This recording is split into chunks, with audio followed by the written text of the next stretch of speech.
Evita, dinamiskā, rīcīgā, šautra, kas mainās, dara, sasniedz mērķus, taču dziļi dziļumā.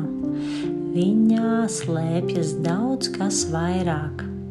Viņa pati sevi piepilda katru dienu ar jauniem atklājumiem un jaunām mācībām, lai atkal un atkal dotu sev jaunu dzirksteli un arī citiem siltumu, jo viņa ir brīnišķīga. Tā ir Evita.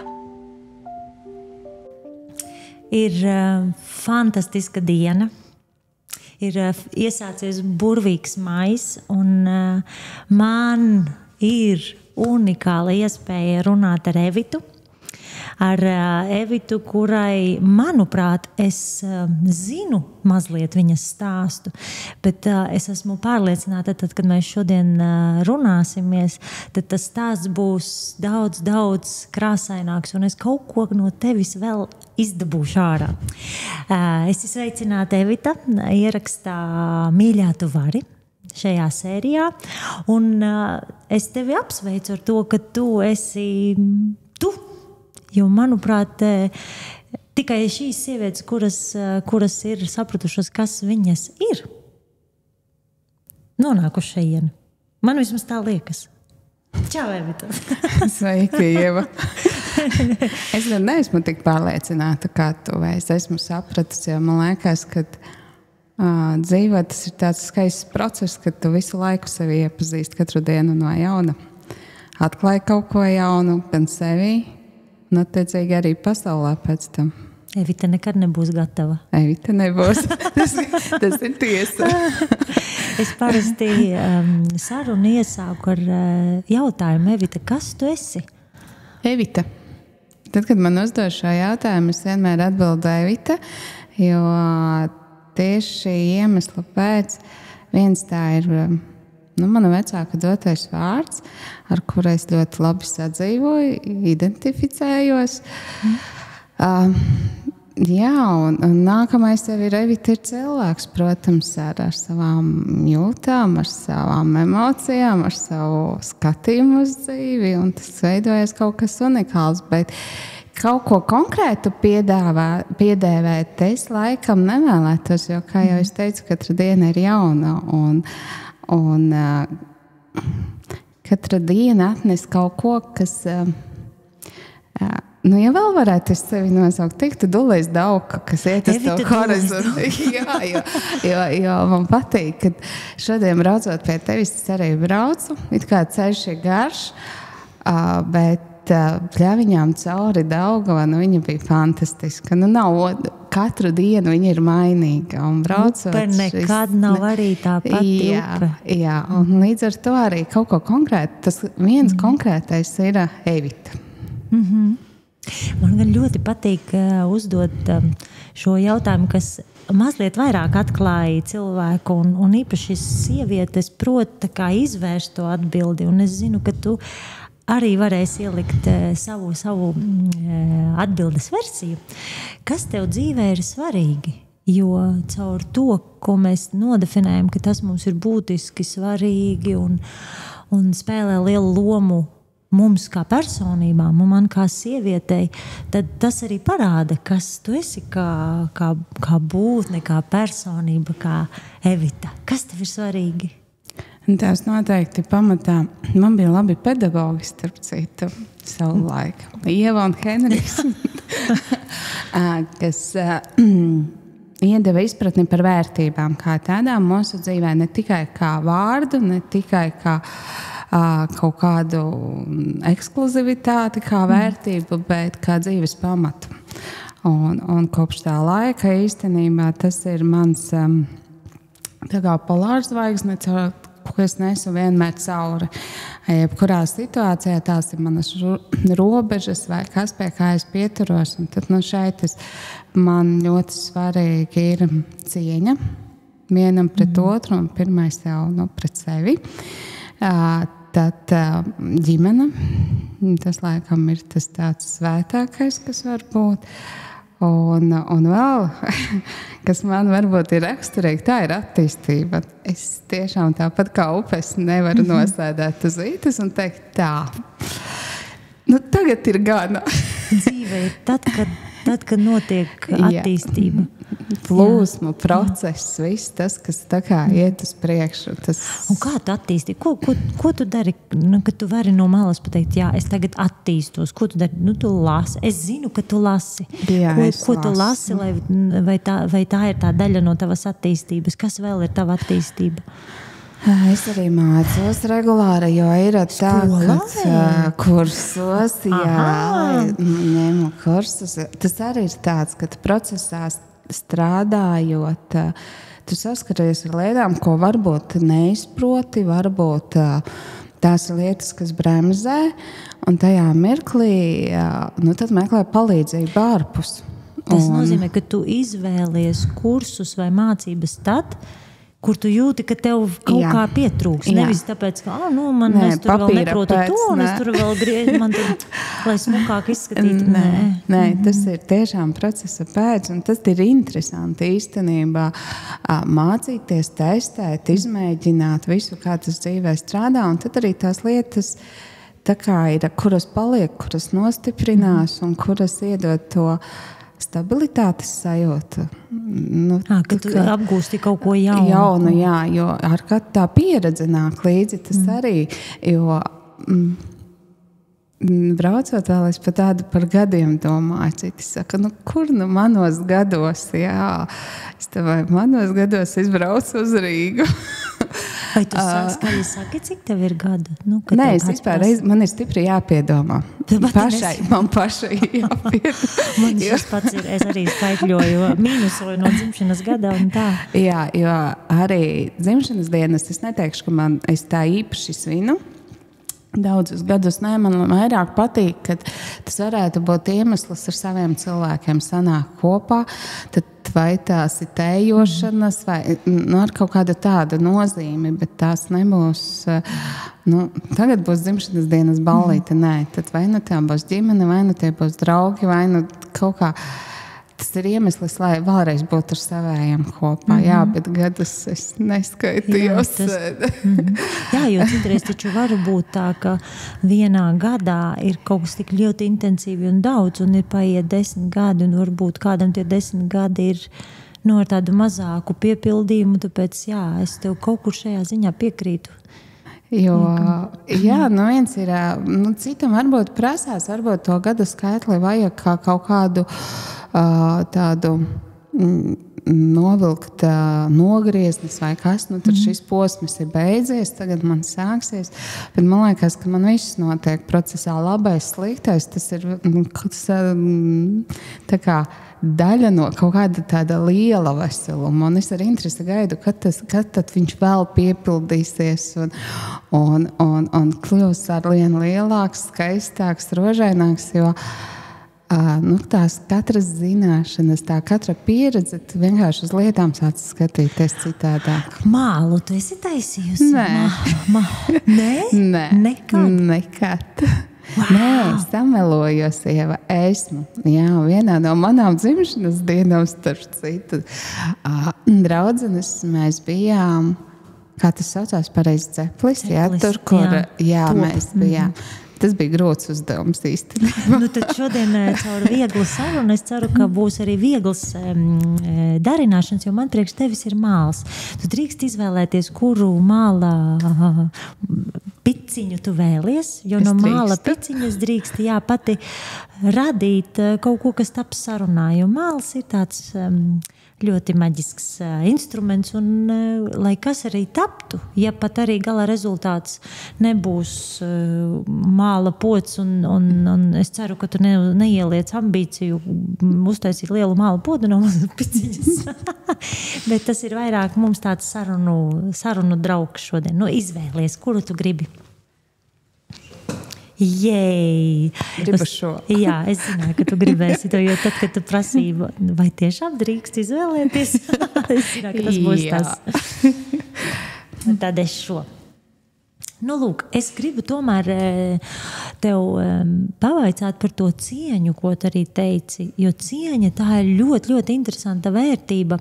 Es pat teiktu, cieņa ir tāda starpvērtība, tā ir tāda maģija, jo es cieņu redzu, ka tā ir savienojošā cilvēku tā burvestība, kad ja man ir pret tevi cieņa, tev ir pret mani cieņa, tad mums savstarpēji nav pat diskusiju par vērtībām, mēs viņas vienkārši pieņemam. Bet tev cieņa pat ir izgaismota kā tava atslēgu vērtība. Kur tev ikdienā tas spēlē lomu, kur tā cieņa darbojas uz katra soļa, jo īstenībā tu ļoti labi pateici, jo tas bija diezgan ilgi jāmācās pieņemt otru. Pieņemt otru tieši tāds, kāds viņš ir, jo tajā personības izaugsmes kaut kādā posmā mēs tā zinām labāk, mēs tā esam gudrāki un šis tā kaut kāds iekšējais kritizētājs, kas... Un citus pamācīt. Jā. Un tad atrodas, kas tevi pamāca, un tad tu sāc skatīties, kā tas process ir veidojies. Un šajā brīdī arī saproti, ka varbūt tas pirmais solis jāspēr man. Tā kā pašai jāpārstāj kritizēt un pieņemt. Un tas, kas man patīk, tu iepazīsti tik daudz dažādus bagātus cilvēkus. Un bagātus tu domā kādā? Iekšēji. Bet, kā lai tev to saka iekšēji? Man pat gribās teikt, ka katrā no mums ir tas zelta grauds, tas diamantiņš, un tad, kad tu viņam ļauj būt pašam, viņš tā neapzināti iznāk. Un ja tu man prasi, kur šī vērtība, tad viņš ir tiešām. Tu aizdeji uz darbu, es esmu... es nezinu, pusgads man ir tagad jaunā darba vietā. Tie kolēģi, viņi ir fantastiski, ka tu viņus vari tā kā nullītes iepazīt un visu. Lai gan man ir saknes no Latgales, es mācījusies, esmu Rēzeknē augstskolā. Jā, bet tā ir tāda atgriešanās un iepazīšana.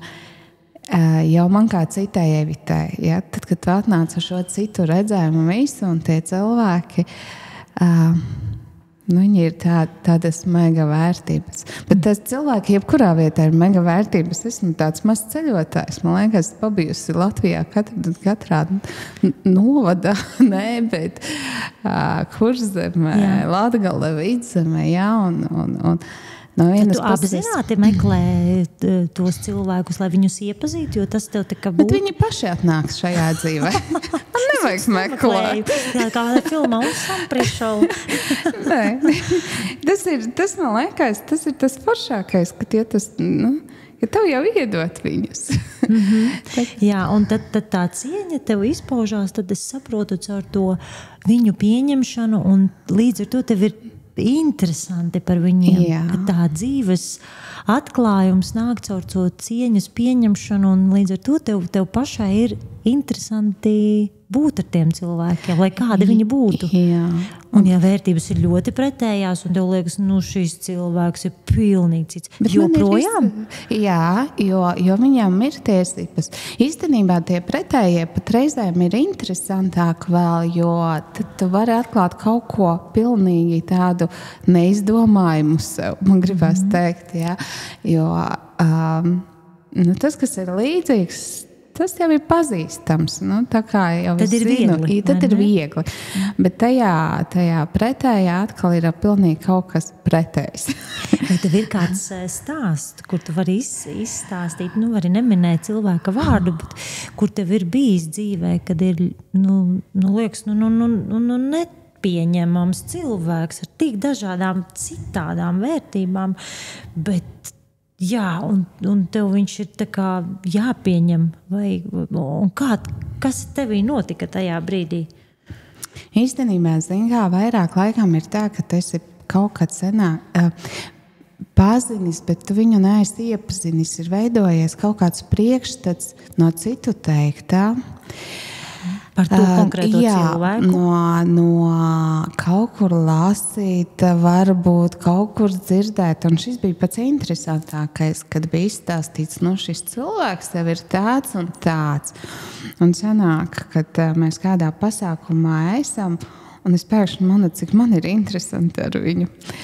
Un tad ir tāds šoka moments, un tad tas bija tāds lūzuma brīdis man pašai, ka tu saproti, ka cik mēs esam dažādi, un tas, kas vienam varbūt ir nepieņemams, tas savukārt man ir ļoti interesants. Un līdz ar to arī šeit ir tā cieņa par to, ka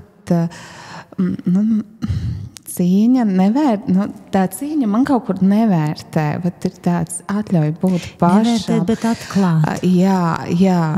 Tāds kaut kā tā varētu teikt, jo tā cieņa jau ir aizgājusi kā sajūta. Vienkārši tu ieraugi to cilvēku, un tev jau tāds smaids sejā ir viss. Man ir vērtība pretī.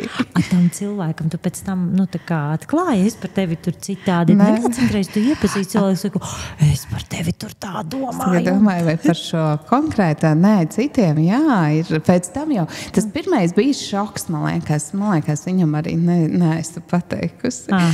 Bet pēc tam citiem, jā, nav jau tas bijis vienīgais gadījums, jā, kad tu sāc piefiksēt, ka tas vēlreiz atkārtojās, vēlreiz, un tad viss vairs nepieņem cita vērtējumu, kamēr pats neesi iepazinis.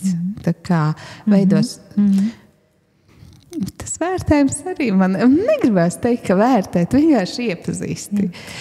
Tad tam vērtībām jau citreiz ir tā, ka mēs viņas iepazīstam savas vērtības, tad, kad mēs jūtam, ka mūs viņas ņem nost.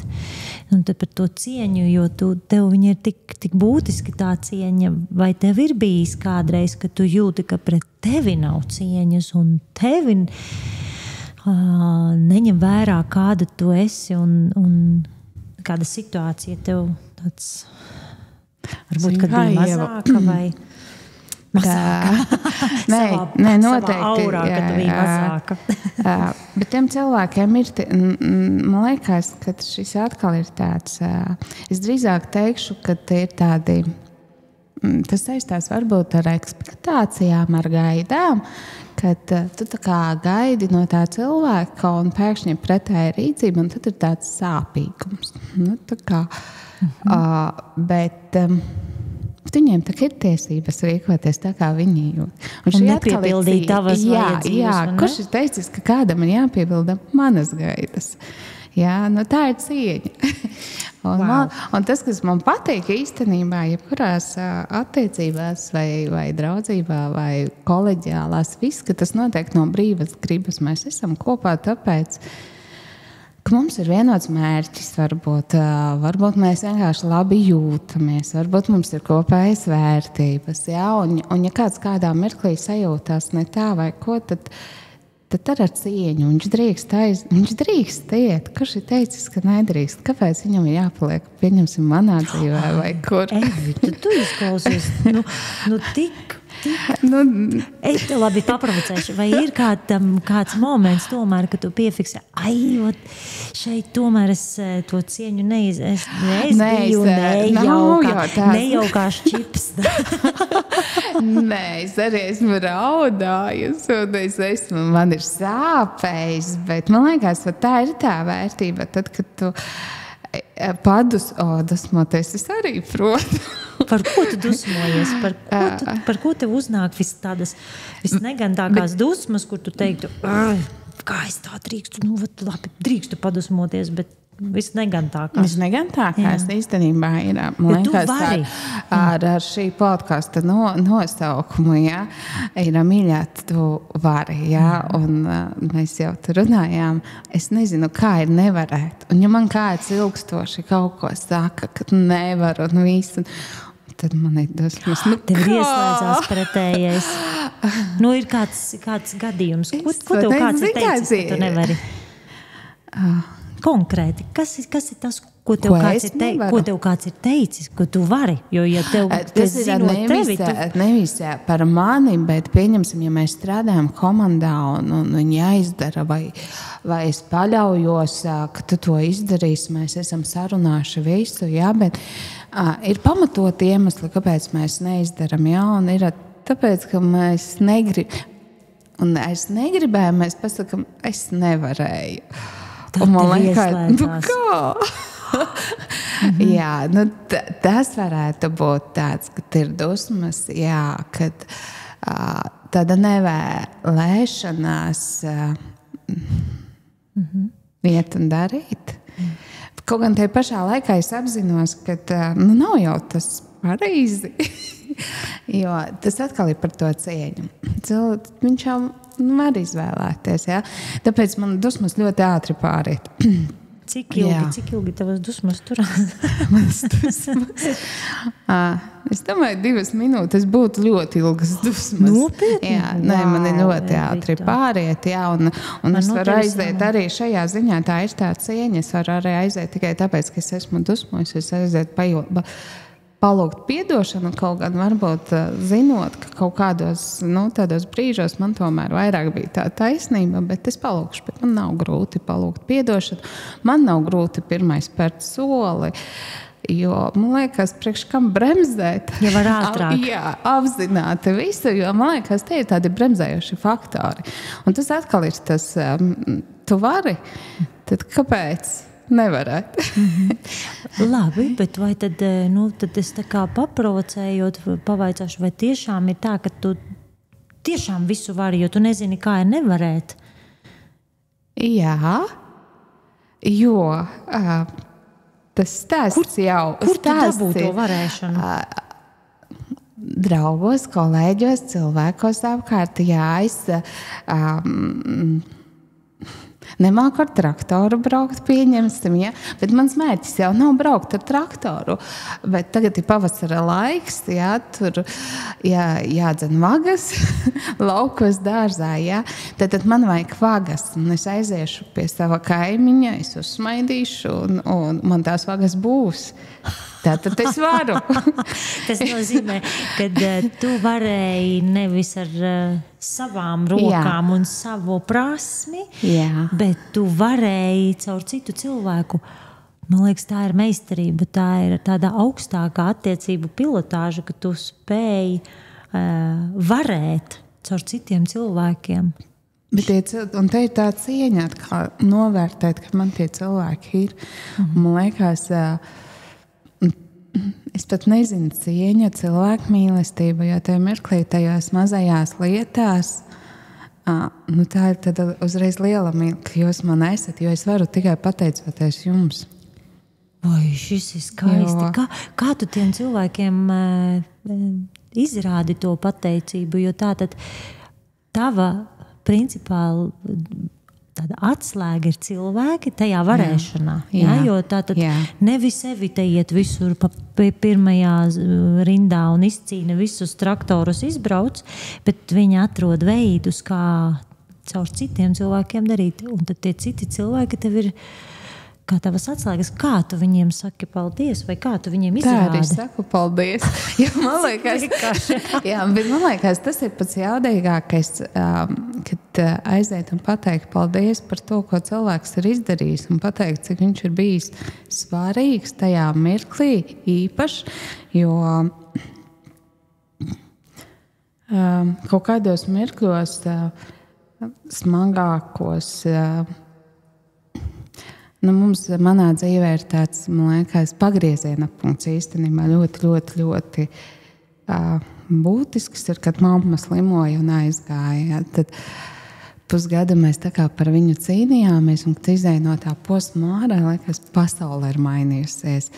Bet līdzi ir paņemts tas, ka tie cilvēki bija blakus, jo kaut kādos mirkļos bija fiziski ļoti grūti un prasīja stāstu. Es atceros, kad mammu, lai cik dīvaini nebūtu, mēs atradām veidu.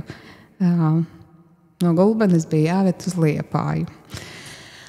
Uz ķīmijterapija, es tos gudros vārdus neatceros, bet cik ļoti cilvēki nāca pretī, jo zvanot, tur cilvēki jau neizdomājas, kur ir Gulbeni un Liepāja, un 9 tev mammai ir tā kā uzņemšanas nodaļā. Tad mums 2 naktī ir jāizbrauc. Mammai tas bija pēdējās dienas, un tādas bailes, protams, kā mēs to ceļu, un tad mums bija šoferītis fantastisks, kas mūs veda tur. Tad, kad mēs aizbraucām, es teicu, no Gulbenes, jā, un paldies, teicu, jo es esmu prātīgs braucējs, bet tik līgani 500 kilometrus, man liekas. 2 naktī par ceļu remontiem izēm, jo mammai bija ļoti grūti, bet kā viņš viņu veda visu, tas bija tāds viens, otrs bija, ka tajā pašā reizē it kā ar mammu vajag šajā mašīnā, bet es dzīvoju Liepājā tajā brīdī, un es saprotu, man vajag manu mašīnu uz Liepāju dabūt, bet es ir tik noguris un smadzenes nestrādā, un ir cilvēki, kas vienmēr pajautāja, kā tev iet, kā tev jūties, un es saku, nezinu. Jā, tāpēc mašīna uz Liepāju, un es saprotu, kā lai es to dabūju, un tad ir tāds pretī. Tu zini, mēs ar draugu no Liepājas braucam uz Rīgu, pa ceļam varam paņemt tavu mašīnu. Tad man nākamais jautājums, tu zini, kur ir Gulbene? Ko nozīmē pa ceļam? Es saku, un? Bet var jau tu ceļu izstiept ar līkumiņu, un tad sanāk pa ceļam. Jā, un tas ir tādas vērtības, ka tu tā kā nevari. Protams, mēs atradām citu risinājumu, bet tā sajūta, tu neesi viens, un tu vari daudz. Bet, Evita, es teiktu tā, ka tas nav jau tāpat vien. Kaut kādā ziņā tu jau esi tos varošos cilvēkus sev apkārt sakolekcionējusi arī tāpēc, ka kādā brīdī iespējams tiem cilvēkiem tu biji tā varošā un tu biji tā atslēga. Man vismaz ir tāda pārliecība, dzīvē ir kaut kādas kārtības un harmonija, un tas ir ļoti daudziem cilvēkiem tā, uz kuru paļauties un kurai uzzvanīt, un tu vari. Es nevelti zinu, kad ja Evitai pavaicā, tad risinājums atnāks. Tātad tu esi radījusi sev arī šo tēlu varēšanas cilvēku. Tu esi tā mīļā, kas var. Jā, bet tā ir mījedarbība. Man liekas, vispār dzīvē viss ir mījedarbībā. Šis ir tāds, ja es sajūtu, ka tas strādā. Tas ir jāturpina. Protams, otrs. Ja nestrādā, tad droši vien jau nedarītu, vai ne? Bet tukšo, kuram patīk tukša brīvgaita. Bet ir kaut kas tāds, ko tu dzīvē esi darījusi, un tev ir tas pa tukšo, ka tu sities, varbūt, pa logu, pa durvīm, caur skursteni mēģinu atrisināt, bet nav. Un kad kādreiz tomēr jāpasaka, nē, šis varbūt tad nav tas virziens un jānoliek malā. Un ka tā varēšana ir bišķi cita. Varēšana pateikt nē, nolikt malā. Man laikam atkal ir paveicies. Visiem saka, es esmu laimīgs cilvēks, man ir ļoti paveicies. Savu laiku es sāku bankā strādāt, un tas ir par manu mācīšanos. Un es biju projektu menedžeris bankā. Mani paņem, un es domāju, ātrprāts, kas ir projekts?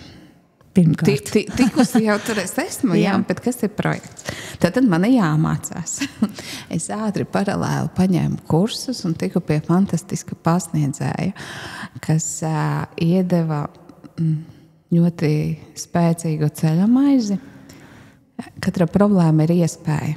Un tad, kad tu man jautā kaut ko, un es nevaru, man liekas, katrs tas, ja man būtu jāsaka, ka tas ir negatīvs, es nevaru pateikt, jo viņš ir iedevis kaut ko citam labāku. Ja es nebūtu aizgājusi tur un netikusi, tad varbūt es šita nebūtu tikusi, bet šis ir bijis tik mega vērtīgi. Man tur būt, es esmu tik daudz iegūsi, tad bez tā nebūtu šis.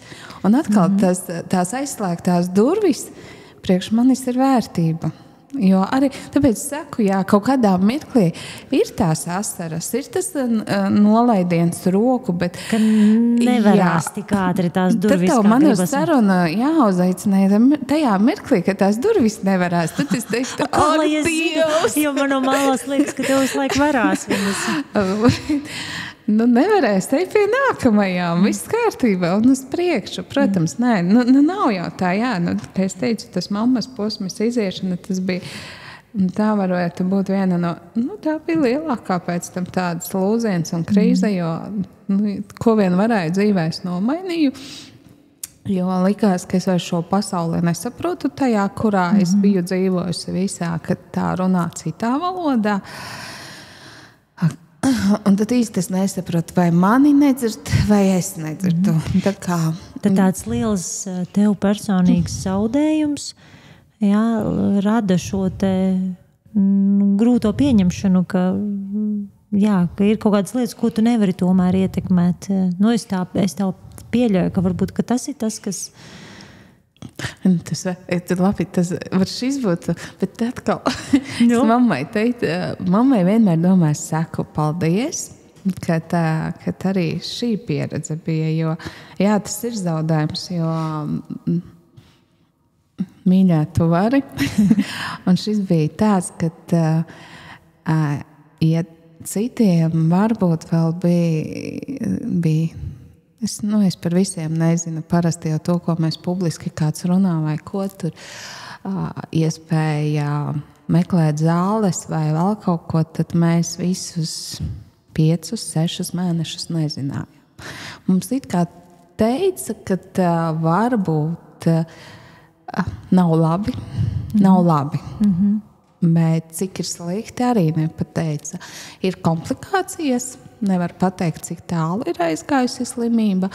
Tad šito solīti izdarīs, un mēs visu šo laiku solīt pa solītim. Un tad tas mans bija pārsteigums, kad saka, ka teiciens par lielu naudu visu var nopirkt. Tad mūsu gadījumā šis nestrādāja, tāpēc, ka mēs pat nezinājām, ko pirkt. Jā? Un tajā mirklī tu saproti, ka visu nenopirksi. Jā, kad visu nevar. Bet no vienas puses, un tad tas ir, jo tu kā visu laiku cīnījies par to savu mīļo cilvēku, par ko vēl var, tas ir tuvākais, kas var būt, tu cīnies, un tu zaudē. Zaudējumā tomēr arī iegūsti, jo, kā tu arī minēji, ka tu joprojām saki paldies, jo tu kaut ko arī iegūsti. Vai tu kaut kur fiksē savus ieguvumus vai apliecinājumus, vai tu tur tā? Nē, vienkārši turpini dzīvi. Vai tev ir kaut kas tāds? Man ir atmiņas, man liekas, jo ir kaut kādi mirkļi, kad kaut kāds notiek, notikums vai kas, un tad tev tā kā uzplaiksnī, šitas ir pat tas, jo šobrīd Latgale man ir vecmama, ir atnākusi ļoti manā dzīvē, viņa ir tīrā latgaliete, un tieši es šobrīd esmu Rēzaknē, un viņa turpat blakus ir dzīvojusi, un es tā pie sevis domāju, kāpēc tieši vecmama šajā laikā ir ļoti ar mani. Un tad es izdomāju, droši vien tā ir valoda, kurā viņa runāja, tās ir tās dziesmas, tā ir tā vide, jo kaut kādi notikumi, viss. Tad atceries, vecmama šito teica, vai vecmama šito darīja. Bet man liekas, tas ir skaistākais. Tas nav, tas ir dzīves. Bildes vai rakstītais, tu paskaties, jā, bet tad, kad tas tā ļoti dzīve atnāk, man liekas, man labāk patīk. Tad tik daudz tu tā vienkārši plūsmā ļauj, ka tev tā dzīve veidojas tās atmiņas, bet vai tev ir kaut kas tāds, ko tu caur šo savu varēšanas pieeju, vai tu zini, ka es gribu vēl to varēt, tā kā izvirzi kaut kādas lielākas, viens ir tas, ka tu mācies to, kā tev tur pietrūks, ko tu piefiksē, bet vai tev ir tāds izvirzītie mērķi vai kaut kas tāds, ko tu, es gribu šo te sasniegt, vai es gribu tur nokļūt, vai, kas ir dabiski, ka cilvēkam var tādi, un tādas sievietes mērķi ir tev kaut kādi, tā kā tu, es gribu šo. Latgaliešu valodā mācīties varbūt un latgaliešu valodā dziedāt? Nē. Es nezinu. Man vienkārši viņa patīk, ļoti patīk. Jā. Man varbūt patīk arī tas, ka es nemāku, jo kaut kāds mazs noslēpums, kaut kāds brīnums. Man patīk, man ir jauns kolēģis, 24 gadi, un viņš pat raksta latgaliski. Un tad man ir tā, tagad iztulko. Ko es gribētu?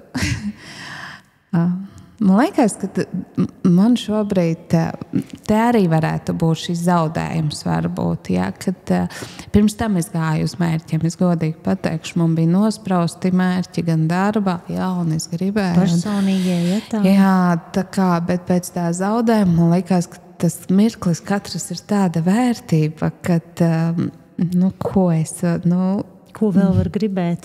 Jā, pēdējā nedēļā ar mammu esot kopā, mēs skatījāmies, nezinu, viņa sociālos tīklos bija Gruzija un vīnu. Viņa teica, es gribētu aizbraukt. Un tā bija pēdējā nedēļa, un tas man ir palicis, kad es negribu lielus mērķus, es gribu katru mirkli izbaudīt. Ievad saka, jābrauc uz podcastu. Nav neīstā laika, ir sajūta, vai es gribu, vai es negribu. Jā, man laikam varbūt pēc kaut kāda laika tas pāries, jo mammas mums it kā jau liels laiks, 2 gadi, bet vēl ar vienu mācības var dzīvot par jaunu. Un šis ir tas uz darbu aiziet, lai tev būtu kaut kāds atnāc un smaidi. Jā, šodien bija tas un tas un tas. Jā. Tā kā mirklis. Tieši mirklis. Dzīvot mirkli. Jā. Jo kaut kā pazuda tām lielām mājām. Jā, māja, es gribu mājīgu māju. Jā, tā kā, bet to jau es varu šodien radīt. Kurš man ir aizliedzis viņai būt mājīgai? Ja? Tā kā nav svarīgi, kur viņa ir un kā. Lielā. Jā, jo pārējais jau tā ir mana sajūta. Un šis man liekas, tāpēc es nezinu. Būt mirklī. Šis ir tāds brīnišķīgs atklājums, ka caur to zaudējumu tu spēj atklāt mirkli. Mums savā ziņā ir ar tevi līdzīgs tas, laikam, mammas zaudējuma stāsts, un man bija ļoti līdzīgi, kad es mammu zaudēju, tad man bija tāds, ko jūs cilvēki, tu vispār runājat, kādas muļķības, tas vispār nav to vērts, jā. Ka baudiet, zvaniet šodien, sakiet, es tevi mīlu šodien, apskaujiet šodien, jo mēs nezinām, kad vēl tāds mirklis būs. Iespējams, kaut kad vēl ļoti tālu, bet iespējams nekad.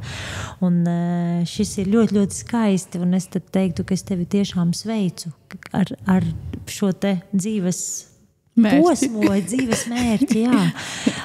Baudīt mirklī un būt. Un, ja tev būtu kāds praktisks ieteikums citām sievietēm, kuras es esmu daudz dzirdējis, ka sievietes, es nevaru, es nezinu, tu Ieva, tu tur, un es tev tur skatos, kā tu tur. Bet kā, kur viņām atrast šo te vari? Kur ir tas varis? Man liekas, ko darīt, lai atrastos? Nebaidīties. Ko nozīmē nebaidīties? Viņas man atbild dažas, bet es baidos. Bet pamēģini. Man kāds arī atkal cilvēks blakus.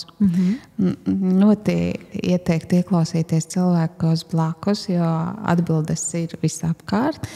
Un teica, kamēr tu nepamēģināsi, nezināsi, ir jābūt rīcībai.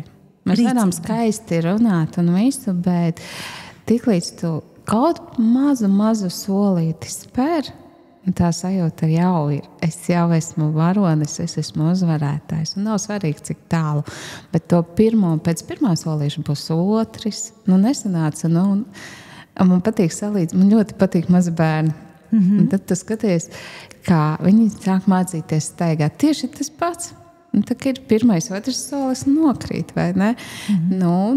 Mazliet parauj, kāds samīļo, un šeit tālāk. Un šis ir, man liekas, tieši tas pats. Arī tādām sievišķības izpausmēm un jebkurām citām darbībām vienkārši darīt. Jā, tas ir jāsajūt. es nezinu, kā ir citiem, bet man ir tā, ka ir lietas, kas man paliek, jo tās ir manas. Un ir lietas, kuras es pamēģinu, un tas nav mans, lai tas iet. Bet tu pamēģināji. Bet es pamēģinu, piemēram, jā. Ko tu esi pamēģinājis? Šobrīd ir tāds motivējoša mūsu grupas skriešanas, jā. Ir kāds skrien, Rīmi maratonam gatavojas. Bet man patīk staigāt. Un tas atkal ir tā mana daba, kad man ļoti patīk iet vērot, iepazīt apkārtni, iepazīt vidi, un man patīk staigāt vienai. Un, ja tie nebūs īsāki, un tie nebūs pārgājieni, man ir vakaros pēc darba, tā ir tāda forša izvēdināšana galvai. Tie paši cilvēki pretī nāk, kāds uzsmaida vēl kaut kas, un tā kā sava pasaule atkal veidojās. Jā? Bet es neskrienu. Tu neskrien. Bet tu pamēģināji. Jā, pagājušo vasaru es skrēju, man bija prieks, es noskrēju savus 6 kilometrus, kas priekš manis ir daudz, jo es neesmu skrējies. Jā. Bet, Nav. Un spēt sev pateikt, nē, tas nav mans. Tas ir arī brīnišķīgi. Jo ja tas sāk palikt par apgrūtinājumu, tajā brīdī tad arī, jo redz, visi skrien, es arī skriešu. Es neesmu visi, man ir savs, bet ne visi katru dienu ir staigāties, vai ne? Es eju. Tā kā tur, man liekas, ir tāds ļaut sev arī kļūdīties, ļaut arī sev pamēģināt. Evita, manuprāt, es tev esmu uzdarinājusi ļoti simbolisku apstiprinājumu tam, kas tu esi. Tu esi sieviete varis, sieviete vare. Es tev uztaisīju vari. Wow. Un tā var būt sieviete vai vīrietis vienalga, bet tas ir tas varēšanas simbols. Man ir tiešām laime tevi zināt, un tās šodienas tavi zelta graudi. Es ļoti ceru, ka ikvienai klausītājai noderēs aizdomāties, kur ir tā mirkļa būšana, un es no sākuma izkaltēšu to vari sakrāsošu, un tad tu viņu dabūsi, varēsi vest. Ko tu esi uzģenerējusi? Īstenībā man atļāvā vienkārši spēlēties ar mālu. Jā. Un es visu laiku domāju, kāpēc tev tik smukli sanāk, bet man tāds plaisā. Tu teici, varis, tad man ir smadzenes. Tas ir smadzenes, varas smadzenes. Jo īstenībā tās smadzenes reizē mums traucē varēt, vai ne? Un tas būs tā kā man novēlējums, lai man būtu smadzenes. Kas netraucē varēt. Tai man būtu smadzenes, kas netraucē. Jo smadzenes, man liekas, tur iekšā esot noslēpts prāts. Prāts esot laba lieta līdz tam brīdim, kamēr viņš nebremzē mums baudīt mirkli. Paldies, mīļā, tu patiešām, Evita, vari pieņemšu smadzenes un izkrāsošu viņas rozā krāsā. Man ir rozā glazūra. Pateicībā par šodienu, ka tu varēji. Tu tiešām varēji atbraukt no Rēzeknes, vai tu arī brauksi atpakaļ uz Rēzekni? Jā, es braukšu. Ja kāds var, tad tu noteikti vari. Mums ir brīnišķīgi sadarbības partneri un draugi, un tev būs sveiciens no veikala Lučija. Lučija dāvina tev 30 eiro dāvanu karti. Tas nozīmē, tu kaut ko sev, jo es, piemēram, esmu Lučijas skaistajā blūzē, un tāds kostīms man ir šodien piemērots mūsu sarunai, tā kā tur tu varēsi doties. Un tāpat ir arī noteikti zini tādu vietu Ozoldrovas Eko, kas ir Gulbenes novadā. Jā, esmu dzirdējusi. Jā, un tev tur būs īpašs uzņemšanas bonus, tad, kad ja tu brauksi uz savu personīgo rituālu, uz pirtiņu. Tur tu esi dzirdējusi, esi bijusi arī Ozoldrovas Eko? Nē, esmu dzirdējusi. Noteikti jābrauc, tā ir mana spēka vieta. Bet mums ir pavisam vēl kāds īpašs dāvinājums tev. Nezinu, kā mēs viņus, nezinu, vai viņš ir gatavs. Henrik, is it ready? Henrik? Yes. Pagaidi, tu līdz šī būs tāds mirklis pārtraukums.